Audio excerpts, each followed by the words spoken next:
دعوت اسلامی اجمل رضا قادری کے دلچسپ بیان۔ لیکن جب وہ اللہ کا ذکر کرتا ہے، نماز پڑھتا ہے، دعا مانگتا ہے، استغفار پڑھتا ہے، درود و سلام کے گجرے پیش کرتا ہے، تو پھر اس کی روحانی ضروریات پوری ہوتی ہیں۔ آج جس زمانے میں ہم وقت گزار رہے ہیں، لوگوں کی جسمانی ضروریات پوری کرنے کے لیے، غذائی ضروریات پوری کرنے کے لیے بہت سارے بندوبست کیے جا رہے ہیں، لیکن جتنا لوگ اپنی ظاہری ضروریات میں خود کفیل ہوتے جا رہے ہیں، اتنا ہی زیادہ وہ روحانی طور پر کمزور ہوتے جا رہے ہیں۔ گھنٹوں بیٹھ کر گپ شپ کرنے والے لوگوں کے لیے تھوڑی دیر بھی ذکر الہی کرنا مشکل ہو جاتا ہے۔ لمبی چوڑی باتیں کرنے والے، لمبے چوڑے دلائل دینے والے لوگ اور سمجھدار لوگ اور سیانے لوگ عبادت کے معاملے میں سستی کرتے ہیں، عمل کے مسئلے میں کمزور ہو جاتے ہیں۔ تسبیحات کرنا، وظائف پڑھنا، درود و سلام پڑھنا، کم بولنا، سچی بات کرنا، صبر سے رہنا، شکر کو اپنانا، قناعت اختیار کرنا، حسد، بغض، عداوت سے بچنا، یہ لوگوں کے لیے مشکل ہو جاتا ہے۔ پھر اس کا نقصان یہ ہے کہ معاشرہ ایک عجیب سی بے سکونی اور بے قراری کا شکار ہے۔ جیب میں بہت زیادہ پیسے رکھنے والا، خوش شکل نظر آنے والا، پیٹ بھر کے روٹی کھانے والا شخص بھی ڈھونڈتا پھرتا ہے کہ آخر میں پریشان ہوں کیوں۔ آپ انسانیت کی تاریخ پڑھیں گے تو آپ کو معلوم ہوگا کہ انسان نے کبھی پتھر کی پوجا کی، کبھی معاذ اللہ چاند سورج کی، درختوں کی، بتوں کی پوجا کی۔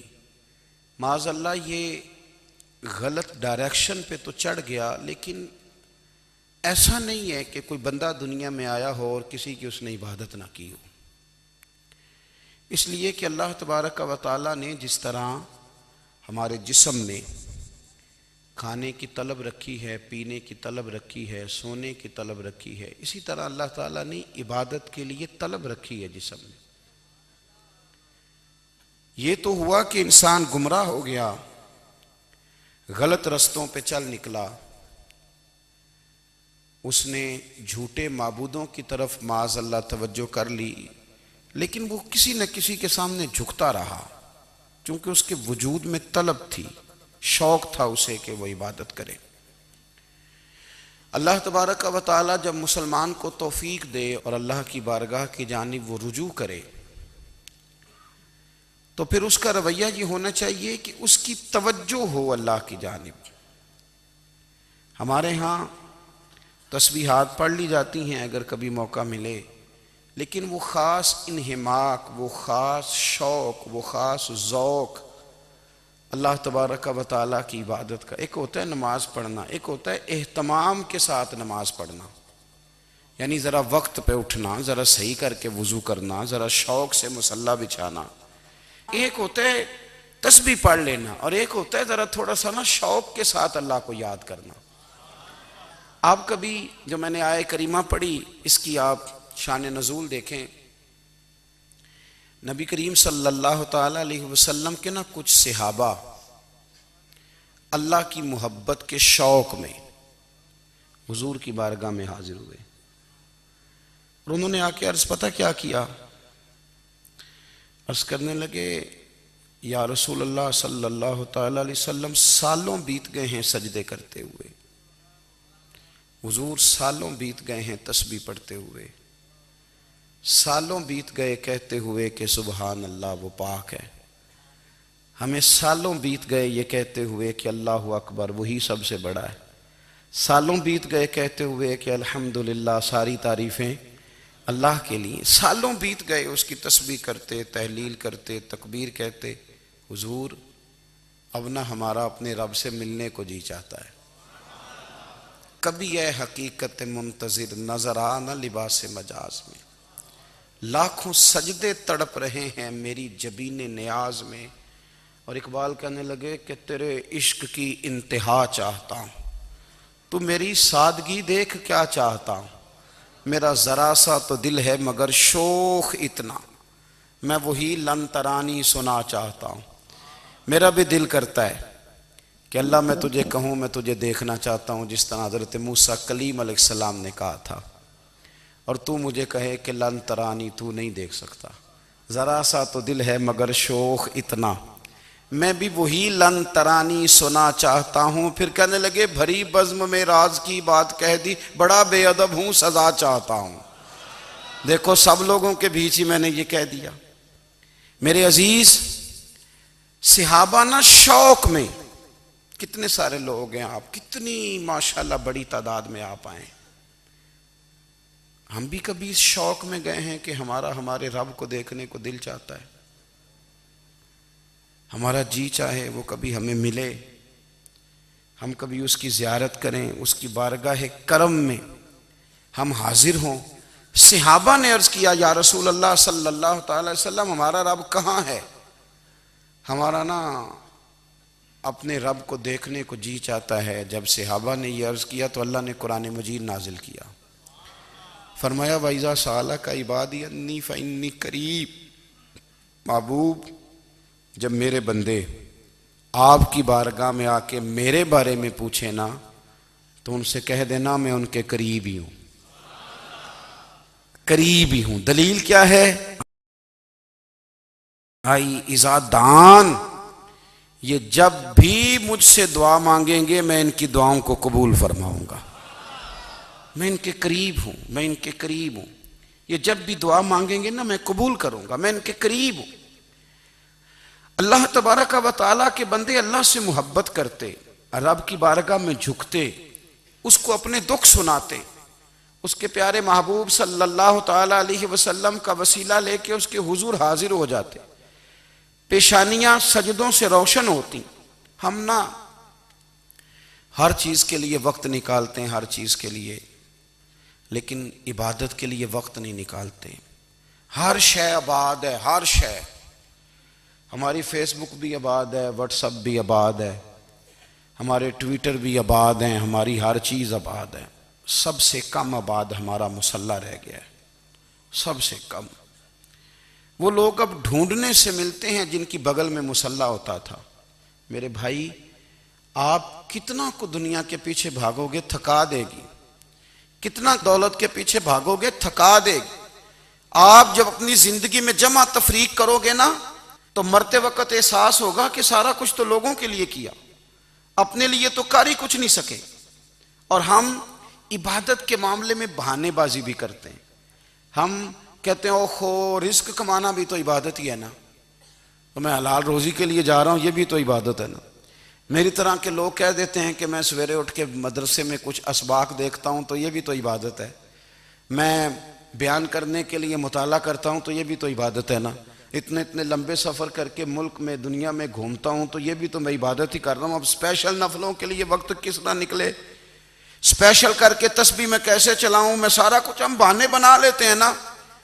میرا سوال یہ ہے کہ یہ ساری باتیں صحابہ کو، نبی کریم کو، دیگر لوگوں کو بھی تو پتہ تھی نا، لیکن آپ غور تو کریں 23 سال حضور کو وقت ملا، مختصر وقت ظاہراً تبلیغ کرنے کے لیے، پوری دنیا میں دین بھی پھیلانا ہے۔ گھر میں 11 ازواج ہیں، 4 بیٹیاں ہیں، ان کی اولادیں، سارے کام کاج بھی دیکھنے ہیں، لیکن سیدہ طیبہ طاہرہ حضرت عائشہ صدیقہ رضی اللہ تعالیٰ عنہ فرماتی ہیں سارا دن تبلیغ کرتے، ہر غلام کے دکھ سنتے، گھر میں آتے تو اپنے گھر والوں کا خیال کرتے، کام میں ہمارا ہاتھ بٹاتے۔ قربان جاؤں، کہتی ہیں زمانہ سارا سو جاتا لیکن آمنہ کے لال مصلی بچھا لیتے۔ دنیا سو گئی، ساری سب سو گئے، جو خدام تھے، وہ جو غلام تھے وہ سو گئے۔ صحیح مسلم میں لفظ ملیں گے، سیدہ پاک فرماتی ہیں او میرے نبی کے غلاموں، میں نے یہ رنگ بھی دیکھا ہے، کہ حضور نے اتنا کھڑے رہے، اتنا قیام کیا کہ مقدس پیروں میں ورم آ گئے، سوج گئے پیر اتنے بڑے۔ دل پہ ہاتھ رکھ کے نہیں بتا سکتا کہ میرے کبھی نماز میں پیر سوج گئے ہوں، کوئی نہیں بتا سکتا۔ بچوں کی روٹی کماتے تھک گئے بات الگ ہے، ہم سیر کرنے گئے تو تھک گئے بات الگ ہے، لیکن عبادت میں یہ بھی تو مسلم شریف ہے نا، یہ بھی تو دین ہے نا، یہ بھی تو حضور کی سنت ہے، یہ بھی تو وہ چیز ہے جو کریم کی آنکھوں کی ٹھنڈک ہے۔ سیدہ فرماتی ہیں پیروں میں ورم آ گئے، اور ساری رات ہی حضور نے نماز پڑھی اور ایک ہی آیت بار بار دہرائی۔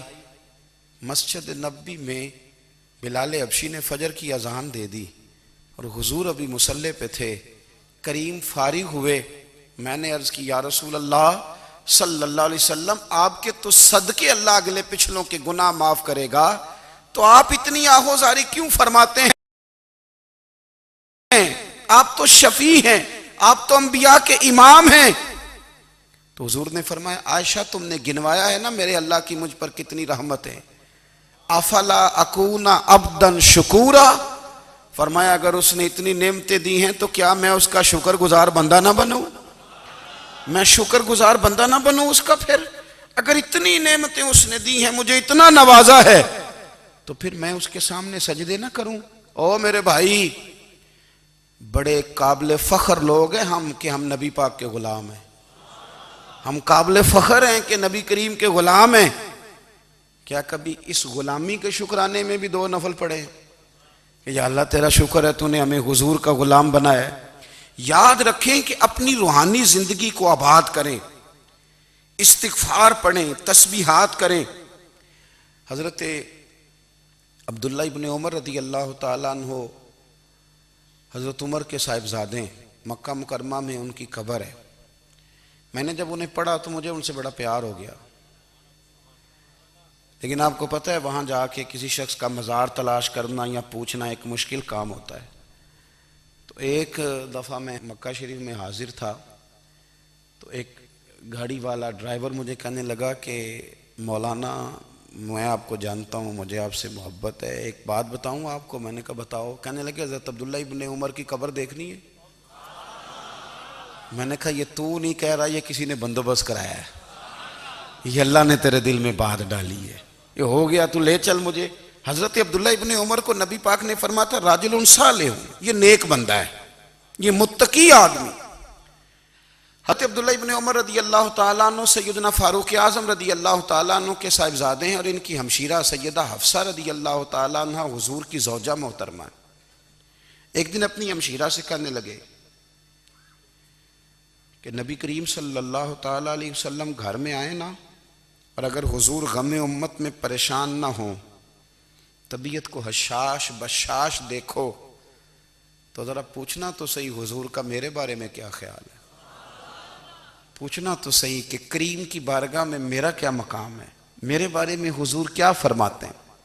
اب بہن کو کام بتائے اور بتائے بھی بھائی، اور پھر بہن وہ کام نہ کرے، یہ تاریخ میں ہوتا نہیں۔ حضرت عمر فاروق رضی اللہ تعالیٰ عنہ کی صاحبزادی ام المومنین رضی اللہ تعالیٰ عنہ فرماتی ہیں کہ میں تو بس منتظر تھی، انہوں نے تو کہا تھا نا کہ اگر تم حشاش بشاش دیکھو تو بات کرنا، لیکن حضور تشریف لائے، میری باری تھی، میرے گھر تشریف لائے، کھانا پیش کیا تو فوراً میں نے عرض کی حضور ایک بات پوچھنی تھی۔ تو حضور نے فرمایا پوچھئے۔ میں نے عرض کی حضور میرے بھائی عبداللہ ابن عمر کے بارے میں آپ کا کیا خیال ہے؟ نوجوانوں میری بات پہ غور کرنا، میرے بھائی کے بارے میں آپ کا کیا خیال ہے؟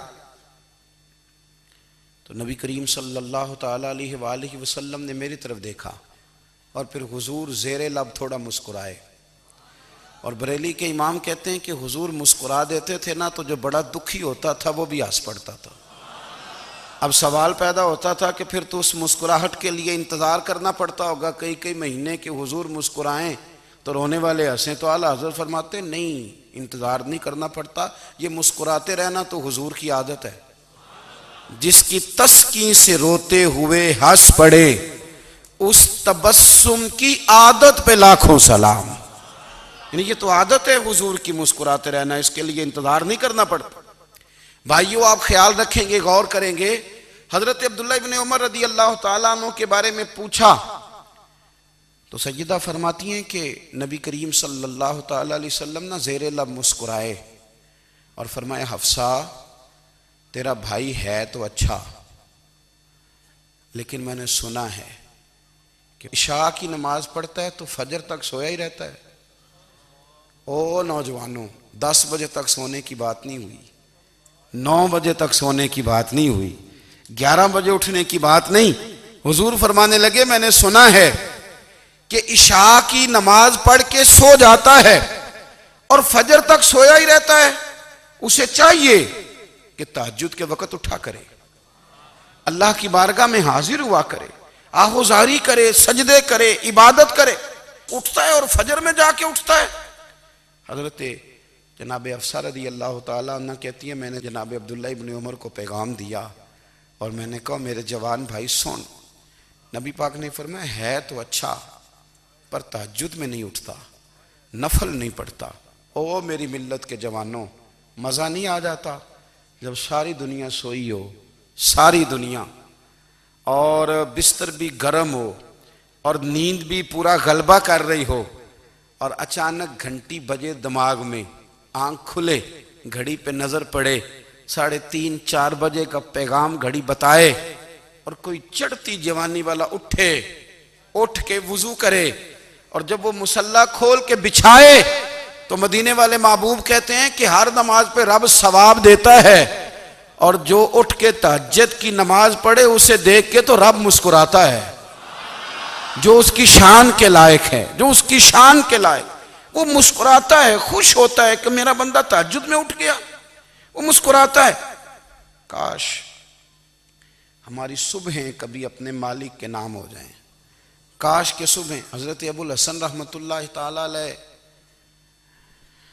حضرت معاذ ابن جبل رضی اللہ تعالیٰ عنہ کے پاس بیٹھا کرتے تھے، فرماتے ہیں ان سے جو پیار بڑھا تو پھر میرا مصلی سے بھی بڑھ گیا۔ تابعی ہیں، فرماتے ہیں صحابی رسول سے محبت ہوئی تو ذکر سے بھی ہو گئی، پھر درود شریف سے بھی ہو گئی، محبت ان سے بڑھی تو پھر اللہ نے مسجد کا پیار بھی بڑھا دیا۔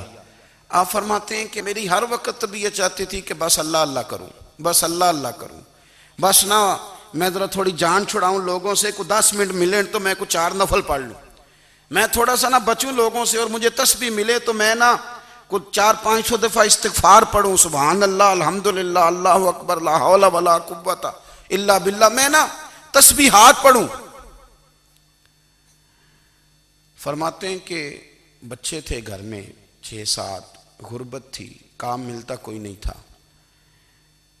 اور میں کام چور نہیں تھا، کام ڈھونڈتا تھا، پر اللہ کی قدرت کے کام نہیں ملتا تھا۔ فرماتے ہیں کہ میں نے ایک دن اپنی اہلیہ سے کہا کہ آج میں پھر جاتا ہوں کام ڈھونڈنے، تو میری بیوی بڑی فرما بردار تھی، پر اس دن نہ غربت کے ہاتھوں تنگ آ کے کہنے لگی آج نانا کوئی تو چیز لے کے آیا، تو مجھ سے بچوں کی بھوک نہیں دیکھی جاتی، یہ سب روگاں دا روگ محمد جس دا نام غریبی، کنڈ بلا کے لنگ جاندے نہیں دوست یار قریبی، تو آج نہ کچھ لے کے آیا تو میں بچے لے کے میکے چلی جاؤں گی۔ شیخ فرماتے ہیں کہ میں بڑا پریشان گھر سے نکلا، پر میں نے صبح سے لے کے زور تک کام ڈھونڈا، کام ملا کوئی نہیں، تو میرے دل میں خیال آیا چلو کام نہیں ملتا تو اللہ اللہ تو کرے نا، چلو بندوں کی مزدوری نہیں ملتی تو رب کریم کی عبادت ہی کرتے ہیں۔ فرماتے ہیں کہ میں نے نا فرات کے پانی سے وضو کیا، نہر کے، شدید دھوپ تھی، ساتھ ریت تھی اور ریت تپ رہی تھی، میں نے اپنا رومال وہیں مصلی کے طور پر بچھا لیا، اور فرماتے ہیں کہ زور سے لے کر عصر تک نماز پڑھی، دھوپ بھی پورے زور پہ، پر میرے سجدے کا ذوق بھی پورے زور پہ۔ فرماتے ہیں سورج بھی چمک رہا ہے اور رب کی عبادت کا ذوق بھی پورے زور پہ، میں سجدہ کروں تو پھر میرا اٹھانے کو جی نہ چاہے۔ میرے استاد لکھا کرتے تھے، یہ ان کا شعر ہے، وہ کہا کرتے تھے مجھے سوز دے، مجھے ساز دے، اور مجھے نیم شب کا نیاز دے، دم سجدہ خود کو میں توڑ دوں، مجھے ایسا ذوق نماز دے، اور میں تیری بہار کا پھول ہوں، میں کھلا بھی ہوں تو تیرے لیے، مجھے میری شاخ سے توڑ لے، مجھے اپنی زلف کا ناز دے۔ بھائی فرماتے ہیں کہ عصر تک میں نے نفل پڑھے، دل ڈھلنے لگا، عصر کی نماز پڑھی اور میں وہاں سے چلا۔ اب میں جب نکلنے لگا تو دل میں خیال آیا کہ چھوٹی چھوٹی دیواریں ہیں گھر کی، بغیر کچھ لیے جاؤں گا تو بیوی دور سے دیکھے گی تو شور کرے گی کہ پھر خالی ہاتھ آ گیا ہے۔ کہتے میں نے اپنے اسی رومال میں جس پہ میں نے نماز پڑھی تھی نا، رومال میں کی آخی دے پنجابی جو صافہ کہتے ہیں، اسی میں نا میں نے کچھ ریت بھر لی کہ وہ دور سے دیکھے گی تو سمجھے گی کچھ لے کے آیا ہے، چلو جا کے اسے بتا دوں گا کہ آج پھر مزدوری نہیں ملی۔ کہتے ہیں وہ ریت لے کر جب میں گھر میں گیا تو پہلے بیوی دروازے پہ کھڑی ہوتی تھی، پوچھتی تھی خالی ہاتھ آ گئے ہو؟ آج میں نے دیکھا تو ہے ہی کوئی نہیں۔ فرماتے ہیں میں اندر داخل ہوا، سلام لیے، کونے میں میں نے وہ رومال رکھ دیا اور میں نے آواز دی کہ بھلی مانس کہاں ہو؟ تو وہ کہنے لگی آپ منہ ہاتھ دھو لیں، میں روٹی لے کے آئی۔ میں نے کہا روٹی کہاں سے آ گئی؟ یہاں تو کئی دنوں کے فاقے، تو کئی دنوں کی غربت ہے، یہاں تو اس گھر میں تو فقیری ہے۔ فرماتے ہیں کہ وہ روٹی لے کے آئی اور اس وقت کی جو موجودہ نعمتیں تھیں، سمجھ لیں سلاد، اچار، ہر چیز ساتھ لائی۔ میں نے کہا کہ بچے کہاں گئے؟ کہنے لگی وہ کھانا کھا کے کھیلنے گئے، آپ کھانا کھا لیں آ جاتے۔ کھانا اس نے چن دیا۔ میں نے حیرت انگیز لہجے میں ساری نعمتیں اپنے دسترخوان پہ دیکھ کر کے بیوی سے پوچھا یہ کہاں سے آیا کھانا؟ بچوں کو تو نے کہاں سے کھانا کھلایا؟ یہ سارا کچھ کیسا ہے؟ تو کہنے لگی پتہ نہیں آج آپ کس کریم کی مزدوری کرنے چلے گئے تھے، پتہ نہیں کس کریم کی، میرے گھر میں تو اتنی نعمتیں آئی ہیں کہ مجھ سے سنبھالی نہیں جا رہی، اتنا اناج ہے، اتنا گندم ہے، کس کریم کے دروازے آج چلے گئے تھے؟ یہ کہتے کہتے وہ اٹھی اور اٹھ کر کے کہنے لگی پہلے بڑا کچھ آیا تھا، اب کیا لے آئے ہو؟ اور جا کر کے نا اس نے وہ ریت والا رومال کھولا، کہنے لگے میں تو لے کے آیا تھا ریت، تو میرے رب نے اسے بھی سونے اور ہیرے بنا دیا تھا۔ جب آپ کی توجہ اللہ کی جانب، میرے نبی پاک صلی اللہ تعالی علیہ وسلم نے فرمایا ہر چیز اپنے رب سے مانگ، ہر چیز مانگ، ہر چیز مانگ۔ یا رسول اللہ کیا کچھ؟ میرے محبوب نے فرمایا تیرے گھر میں نمک بھی ختم ہو جائے تو وہ بھی اپنے رب سے مانگا کر، تو مانگنا وہ تجھے دے گا، تو اس کی بارگاہ میں کشکول طلب دراز تو کرنا۔ اور ترمذی شریف میں عجیب لفظ ہیں، رسول کائنات نے فرمایا، رب کریم فرماتا ہے جب میرا بندہ ہاتھ اٹھاتا ہے نا تو مجھے حیا آتی ہے کہ میں خالی کیسے لوٹا دوں اس کے۔ اتنے بڑے بادشاہ کی بارگاہ میں، او بھائی لوگوں سے عزتیں تلاش کرتے ہو تو وہ کیا تمہیں عزت دیں گے؟ وہ تو کل اچھا کہتے ہیں پرسوں برا کہنے لگ جاتے ہیں۔ لوگوں کے سامنے گڈ بک میں آنا چاہو گے تو وہ تو سویرے تمہارے بارے میں کچھ کہیں گے، شام کچھ اور کہیں گے۔ اپنی روحانی زندگی آباد کریں، اپنے مسلح کو وقت دیں اور دنیا سے چھپ کر اس موبائل کو بند کر کے اور اپنے آپ سے بھی چھپ کے اور تنہا ہو کے چھپا کے سارا کچھ اپنے آنسو اپنے رب کی بارگاہ میں پیش کریں، اس کے حضور حاضری دیں۔ سنو نا ترمذی کی حدیث، اور اسے یاد رکھنا، نبی پاک علیہ السلام نے فرمایا اپنے دکھ لوگوں کے سامنے نہ بیان کرنا، سیٹھوں نوابوں کو نہ بتاتے پھرنا، دنیا داروں کے سامنے جا کے نہ رونا کہ میں تکلیف میں ہوں۔ فرمایا اگر دنیا داروں کو دکھ بتاؤ گے رب تمہیں کبھی غنی نہیں کرے گا، اور لوگ ہیں کہ الٹا مذاق اڑائیں گے۔ آپ کی جس سے بڑی پکی یاری ہے نا، پکی، وہ تب تک پکی ہے جب تک آپ نے 50,000 مانگا نہیں، اور جس وقت آپ نے کہہ دیا کہ میں مجبور ہوں میری مدد کر تو پھر ختم ہو گئی دوستی۔ لوگوں کی تعلقات آپ کے ساتھ تب تک ہیں جب تک آپ ان سے کوئی ضرورت وابستہ نہیں کرتے۔ کریم محبوب فرمانے لگے بندوں کے سامنے دکھ نہ بیان کرنا، اللہ تجھے کبھی غنی نہیں کرے گا۔ تو اپنے دکھ اپنے رب کو بتا، تو دعائیں مانگ، تو اس کی بارگاہ میں حاضر ہو، تو اس کے حضور عرض کر۔ فرمایا اپنے دکھ اپنے رب کو بتا، وہ جلدی کرے یا دیر سے کرے تجھے ساری دنیا سے بے نیاز کر دے گا، تجھے کسی کا محتاج نہیں رہنے دے گا۔ اپنے مسلح کو، اپنی دعاؤں، ایک بزرگ فرماتے ہیں میں نے دعا مانگنے کا طریقہ اپنی بیوی سے سیکھا، دعا مانگنے کا طریقہ اپنی، سیکھنے والے تو اپنے بچوں سے بھی سیکھ لیتے ہیں، سیکھنے والے تو ہر ایک سے سیکھتے ہیں۔ وہ کہتے ہیں میں نے دعا مانگنے کا سلیقہ اپنی بیوی سے سیکھا ہے۔ حضرت وہ کس طرح؟ فرمانے لگے میری بیوی نے نا مجھے کوئی کام بتایا، کچھ پیسوں کی ضرورت کے لیے کہا تو میں نے اسے کہا کہ بھئی ابھی میرے پاس نہیں ہے، کچھ دنوں میں آتے ہیں تو میں دے دوں گا۔ عورتوں کی عادت ہوتی ہے، وہ بار بار یاد کراتی ہیں۔ 2-4 دنوں کے بعد پھر اس نے کہا حضرت وہ میں نے کہا تھا کچھ پیسے، میں نے اسے کہا کہ ابھی میرے پاس نہیں ہے، کچھ دنوں میں ملتے ہیں تو میں تمہیں دے دوں گا۔ اس نے کچھ دنوں کے بعد پھر کہا حضور وہ میں نے کچھ پیسے کہے تھے۔ فرماتے میں نے ڈانٹ دیا، میں نے کہا کہ کیا تو روز مجھے شرمندہ کرتی ہے، کہا نا میرے پاس نہیں ہے، ہوں گے تو دے دوں گا، تو روز یاد کراتی ہے۔ فرماتے ہیں اس نے پہلے تو میری ڈانٹ کو سہا، پھر میرے سخت جملوں نے اس کی آنکھوں میں آنسو پیدا کر دیے، پھر اس نے اپنے آنچل میں اپنے اس دکھ کو سمیٹا، اور پھر اس نے ایک جملہ کہا تو میں رو پڑا، اور مجھے اپنے رب سے مانگنے کا طریقہ آ گیا۔ مجھے کہنے لگی حضرت جی آپ نے ڈانٹ دیا، میں نے سہ لیا، پر آپ ہی میرے شوہر ہیں، بتائیں نا آپ سے نہ کہوں تو میں کس سے جا کے کہوں۔ فرماتے ہیں میں رو پڑا، اور میں کھل کے رویا، اور میں تڑپ کے رویا، اور پھر میری سسکیاں بند گئیں۔ تو مجھے کہنے لگی آپ کو کیا ہوا؟ میں نے کہا مجھے بھی دعا مانگنی آ گئی ہے۔ جب میں اسے کہوں گا نا اللہ تو ہی میرا رب ہے، میں تجھ سے نہ کہوں تو میں کس سے جا کے کہوں؟ میں کیوں کسی بندے سے سوال کروں؟ میں کیوں کسی دنیا دار سے کہوں؟ میں تیرے بندوں کا، نیک بندوں کا وسیلہ لے کے، تیرے محبوب کی غلامی لے کے تیری بارگاہ میں آیا، تجھ سے نہ مانگوں تو کس سے مانگوں؟ سمجھ آ گئی ہے جب میں اس رنگ میں مانگوں گا تو پھر رب میرے اوپر بڑا ہی فضل فرمائے گا، وہ میرے اوپر بڑی رحمت کرے گا، وہ میرے لیے آسانیاں کرے گا۔ عزیز دوستو، ہم اس طرح کرنے لگ گئے ہیں کہ ہم نے نا اپنے تعلقات پر اعتماد کرنا شروع کر دیا ہے۔ میرے تعلقات بہت ہیں، ہم نے اپنی دولت پر اعتماد کرنا شروع کر دیا ہے، میرے پاس دولت بہت ہے۔ ہم نے اپنے علم پر، اپنی شہرت پر اعتماد کرنا شروع کر دیا ہے کہ میرے پاس فلاں چیز بہت ہے۔ یاد رکھنا جب بے نیاز اپنی صفت بے نیازی دکھاتا ہے تو بڑی بڑی دولتوں والے مجبور نظر آتے ہیں۔ بھائیو جب انسان کا رشتہ اپنے مالک کے ساتھ ہوتا ہے پھر تو غم بھی کچھ نہیں کہتے، پریشانیاں بھی کچھ نہیں کہتی، پھر تو زندگی صبر والی، پھر تو زندگی توکل والی، پھر تو زندگی بھروسے والی، پھر انسان اپنے آپ کو رسوا نہیں کرتا۔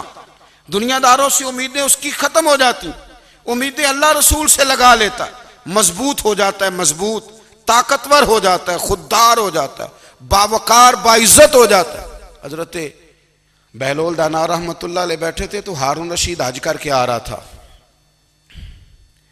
تو رستے میں حضرت شیخ سے ملاقات ہو گئی تو السلام علیکم کے بعد کہنے لگا حضور کوئی حکم ہو تو بتائیے گا۔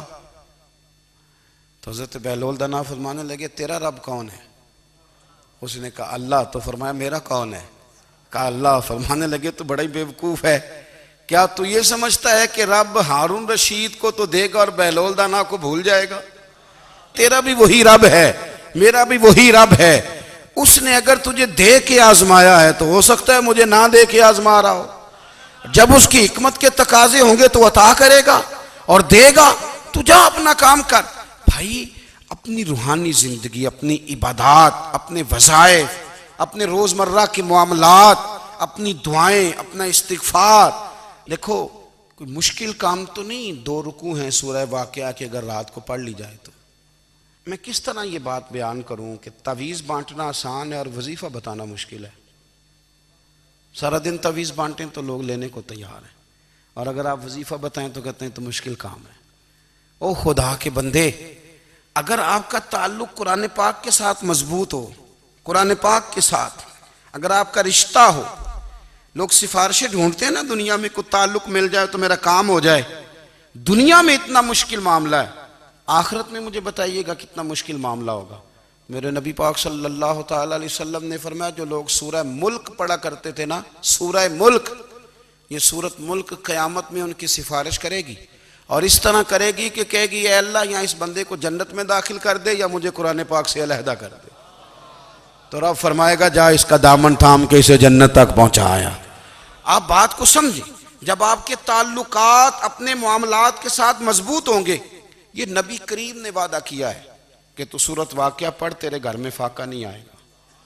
حضرت عبداللہ ابن مسعود رضی اللہ تعالیٰ عنہ بیمار تھے تو حضرت عثمان غنی رضی اللہ تعالیٰ عنہ تیمارداری کے لیے تشریف لے گئے، اور جا کر کے کہا کہ آپ بڑے بیمار ہیں، آپ کی بیٹیاں زیادہ ہیں، میں چاہتا ہوں کہ خزانے میں سے کچھ مدد کروں.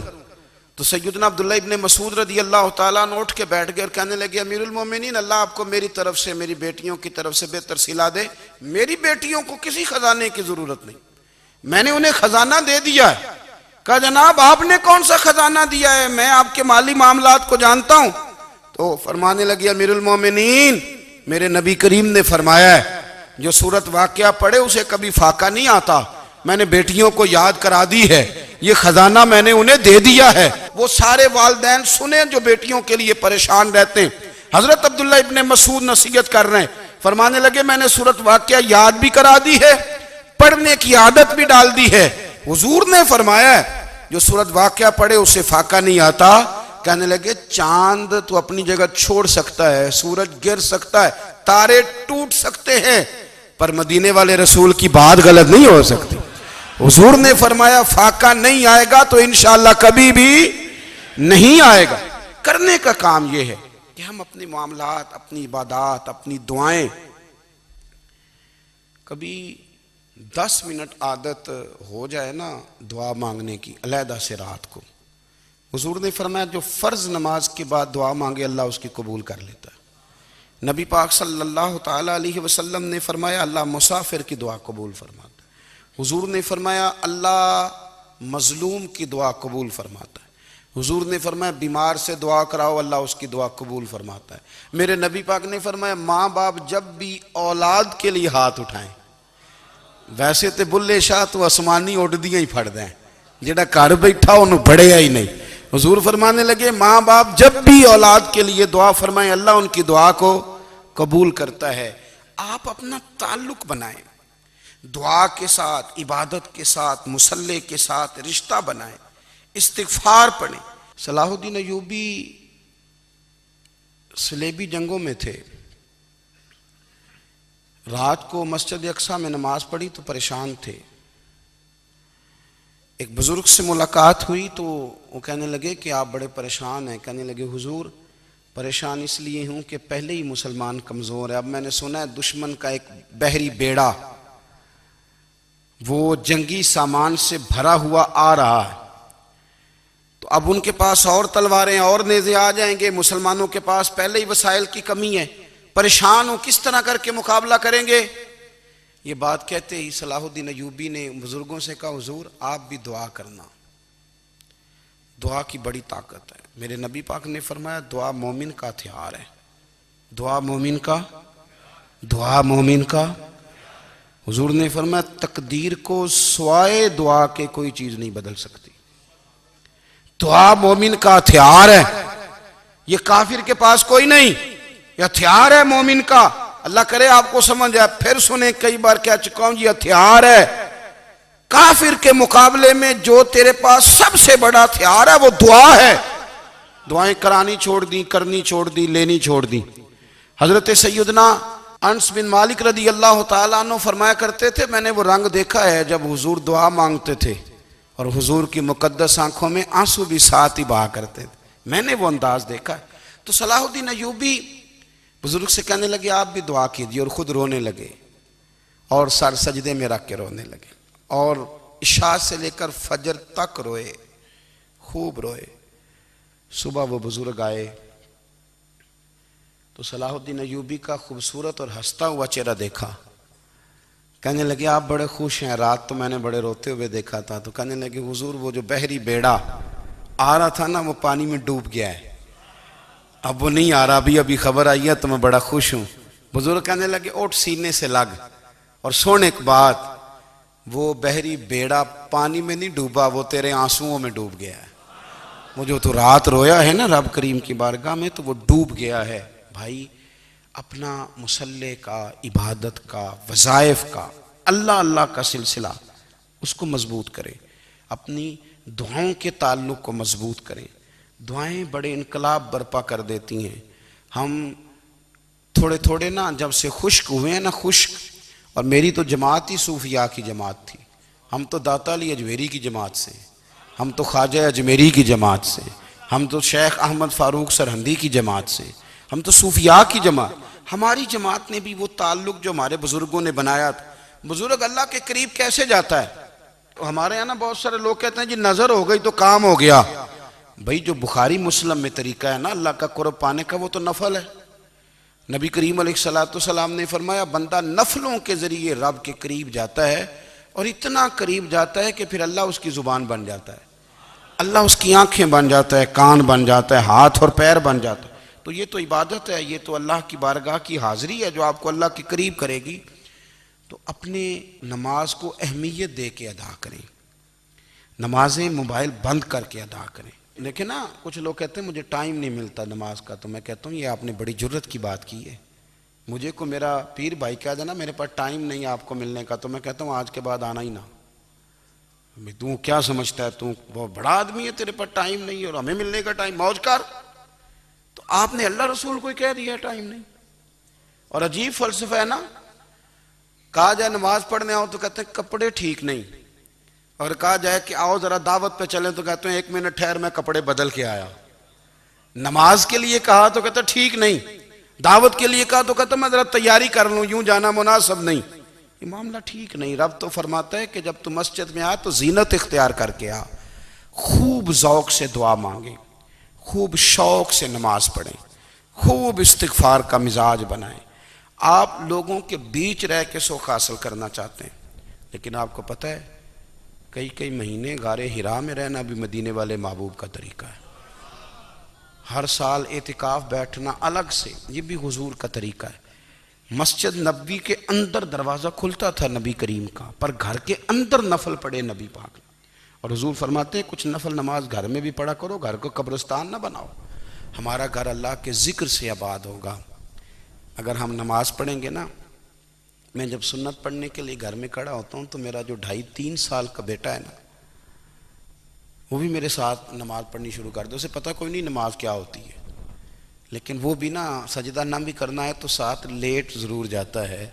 پتہ چلا بچے لیکچر دینے سے نماز نہیں پڑھتے, نماز شروع کر دیں تو بچے بھی شروع کر دیتے ہیں. ہم جب پریشان ہوتے ہیں تو لیکچر دیتے ہیں, تو لیکچر تو باہر شاید چل جائے, گھر میں کیسے چلے گا, گھر میں تو عمل چلے گا. تو میرے عزیز, آج کے اس روحانی اجتماع میں ہمارے دوستوں نے جو محنت کی, ہم نے بار بار اپنی نیت سے پوچھا خدا ہمیں معاف کرے اگر کوئی ذاتی شہرت ہے, کوئی ہمارے ذاتی مفادات ہیں, رب ہمیں ہدایت دے.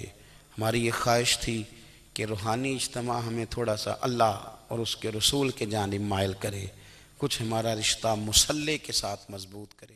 اگر ویڈیو اچھی لگی ہو تو اس کو لائک شیئر کمنٹ اور سبسکرائب تو ضرور کریں.